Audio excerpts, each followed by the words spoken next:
Hi, everybody. Okay, it is September 28th. It is a Tuesday, and I think it's about 9:18 p.m. right now. Anyway, I went ahead and asked Spirit for a message. I've been stuck in some subtle relapse cycles, and I decided to just take a meditative moment and break away from it. And the angels wanted me to, how do I say this? Find the motivations to do it on my own rather than getting signs from them, because I already know what the messages are. It's just a matter of that initiative to follow through. So I am to share this message with you to give you the initial pat on the back for doing the same or even thinking about it, because I know action means a lot, but thought is the seed that is planted prior to action. Yes? Okay. So I got all of these 4 cards together, one after the other. So it was that, and that. I always follow my intuition. And welcome, this is Tina with To the Inner Wild, by the way, 1:45 on the clock. I always follow my intuition as far as to, within seconds, to respond on how to lay these out and what they tell me. So I encourage you to do the same. When we look at this, it starts out with this, and this could mean like a dream state, astrally speaking, your options, contemplating. There is a bit of mystery in process. And there's this cloud, like almost singular, like the northern lights, but in truth. So it's just carrying that blue hue here. It lightens up here, which I didn't actually notice until the star card was the end of that. I was a little concerned at first because I saw the star in reverse. I don't know if there's a feeling of a lack of hope, or even the perspective that you're losing your hope, you're losing that sight. And so this is really saying that this is within us, and it's elaborated by these middle 2 cards because the sun is closest to us, position, closest to us, and it's the brightest star in the sky. So there's a lot of truth, a lot of power held. This is almost like the 7 of Wands, where we hold a great seed of power, the higher ground, in realizing that potential, that portal within us. And I just really love that message. Ace of Swords is pretty awesome the way this is depicted here, because again, we're taking hold of this. The hilt is closest to us, and it's magnificent. We can hold it with both hands in order to wield it better. And the stronger that we are, we're able to maneuver it with a single hand. And looking at that, the sword is obviously made out of metal, and it's not depicted here on what type of metal, but it's shining bright and stands in its true form, where it's not blinding. It holds light. It's almost like a lightsaber. Oh my gosh, it is. How it's conducive to these energies, which is a storm, the conflict, the tower moment that arises. So we absorb some of that. We absorb the absolute power of that, and we receive it on this end. And it's a knowledge, really, that's driven to us. It's understanding the pains and digesting it, really taking that in, because there's a lot of healing involved. And it balances out our chakras once we're able to hold our power and understand our resources. Not just within hand, but also our receptivity to our outside forces. And you see how it mimics like the rain. And what is that Adele song?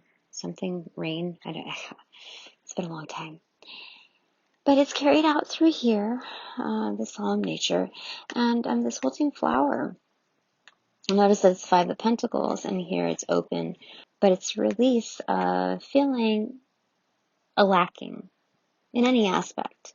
And it roots from this card here. There's something to this though. It's a connection to that. Ooh, it's looking, it's turning, things turning up. Do you see that? Because the flower is going to be attracted to the light in order to sustain its growth. That's what we're looking at here. Things are looking up. It's just realizing our star potential. And once we realize that it's our potential, it means that it already exists. So our potential isn't just an implication of the future, but because time is linear, it is in the now. And we are just awakening to it. Do you see how the star is almost like the ears are perked up? I normally don't get that from stars. I mean, reverse stars. But 1, 2, 3, 4, 5, 6, 7, 8, 9, 10. Oh, yeah, this is truly like the legendary. um, yeah, it's like the 10 of Pentacles right here. And then you are the ace. Ace followed by ace. Clarifying. How cool is that? Okay, so then I started shuffling some more, right? To elaborate a little bit more. And then this came out like so, plopped onto there, covering just 3 of the pentacles, which I thought was pretty awesome because that's a message in itself. And then this on my lap, I was like, okay, oh, cool, a tree, right? I didn't realize it's a freaking Empress in reverse. So it's in the becoming. Sorry for you seeing my feet tore up. But do you notice how I was more enveloped in this resemblance here? This is more like a garden snake. And we're seeing how many? 3, 4, 5, 6, 7, 7 pentacles here. So it does take time. The Daughter of Wands is the Page of Wands in this deck. But it's starting out with this, it's like almost in Minecraft where you have to start out with a primary tool that doesn't do very much. Its implication is very little, but it's the beginnings of what you can create with. And that's the spirit of it, really, in building. And that it takes patience with the 7 of Pentacles hidden here in the blossoms. These are more like, are they Japanese apple blossom? I'm not really sure. And how you really grow into your weaponry, your resources. So it's a development from here to there. And this is just elaborating, this is in the becoming. Before we shoot out, we're establishing roots within and seeing the beauty in that. I get like this pulmonary aortic like bloom on the inside. So it's breathing life within, and that's like the seed that really pushes out on the external plane. And then, yeah, you see that in the becoming? Oh, I didn't catch that before. Like reddish pinkish, so that's the heart chakra, and then the third eye, purple. Yeah, so it's that connection point. I feel like this is visionary language. What else are we getting from this spirit? I never received the Empress from this particular deck, and I've been waiting for it, like intrigued by it, and I totally forgot about it until just now. We're getting something else from this. This is from a larger vein, you see. So this is so it's like we're part of a larger system. Divine system. Yeah, in play. And then I check the bottom of the deck, which is the Hermit in reverse. That's cool again because we have the light coming closer to us. I see a lot of fertility too, a birth. Do you see that, how it's depicted almost, I've never seen this before, but female reproductive area, like a birthing effect, the light. Do you see that? Oh, oops. I guess I'm supposed to see the bottom of that. 10 of Swords. Oh, Taurus. That is the 11:14 on the clock. That is, gosh, it's slotted through the eyes. So I think it's really, the pain has blinded us, but it's also telling us to forget about the lack of vision here, that the vision is within this pain.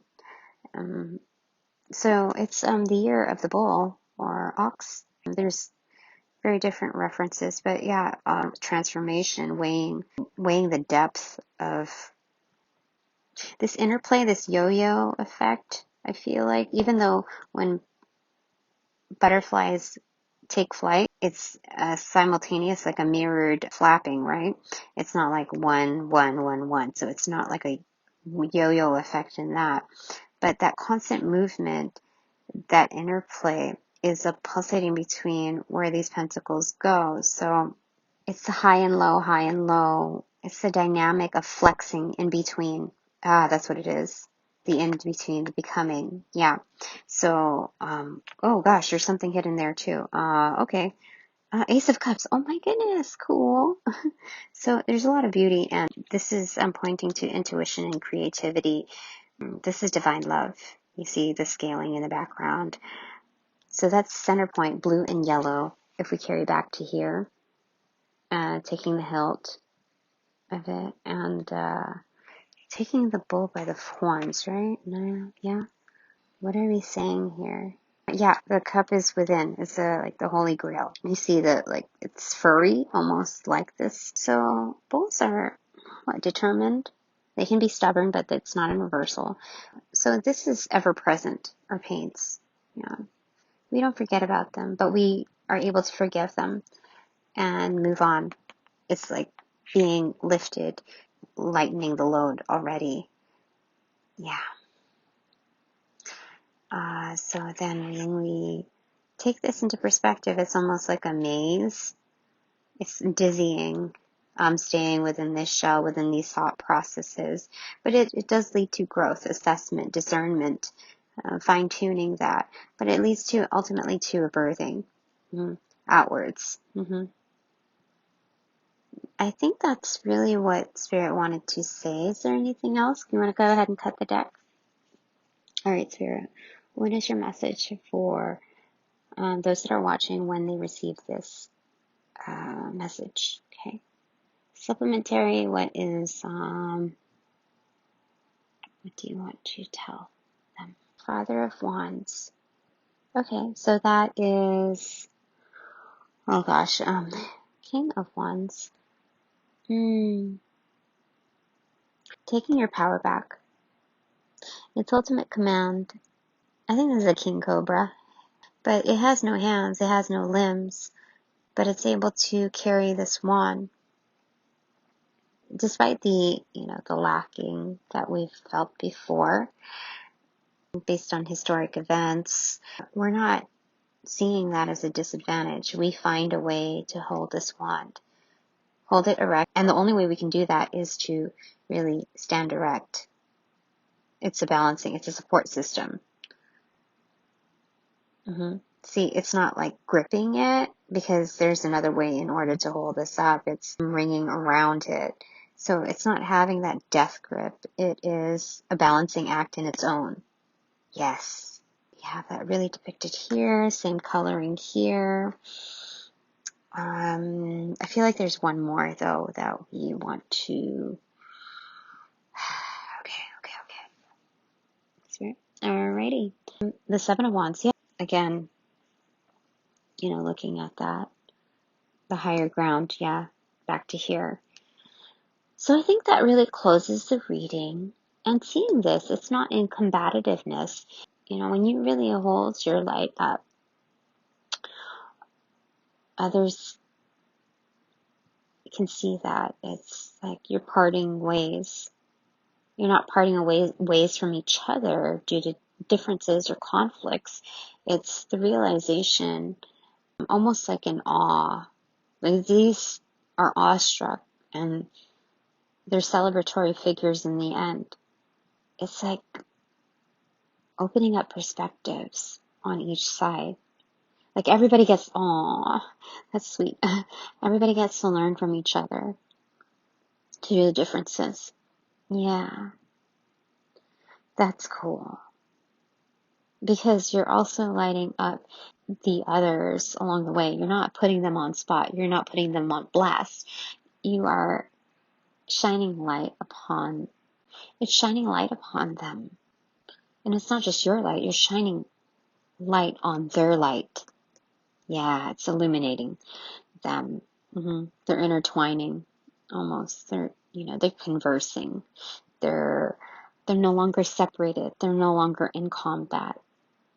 That is awesome. Okay, 1828 on the clock, 1829, whatever.